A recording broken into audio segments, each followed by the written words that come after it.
வெங்காயம் இந்த பதம் வந்த உடனே நம்ம தக்காளி ஆட் பண்ணிக்கலாம்.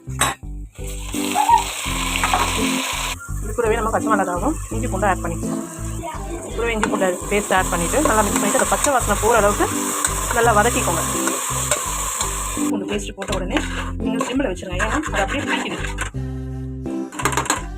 இது கூடவே கொத்தமல்லி புதினா ஒரு கைப்பிடி ஆட் பண்ணிக்கோங்க.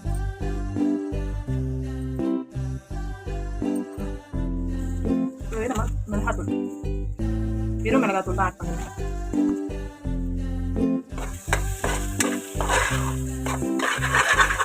பச்சை வாசனை போனதுக்கப்புறம் பார்த்தீங்கன்னா நம்ம கர்ட் ஆட் பண்ணிக்கலாம். தயிர் ஒரு ஸ்பூன் தயிர் ஆட் பண்ணிக்கலாம்.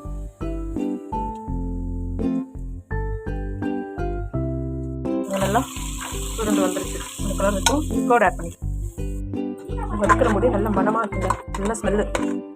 இது கூட நம்ம சிக்கன் ஆட் பண்ணிக்கலாம். சிக்கனை போட்டு நல்லா மிக்ஸ் பண்ணிக்கோங்க. அந்த மசாலாலாம் அந்த சிக்கனில் ஃபுல்லாக மிக்ஸ் ஆகணும். மிக்ஸ் ஆகிற அளவுக்கு நல்லா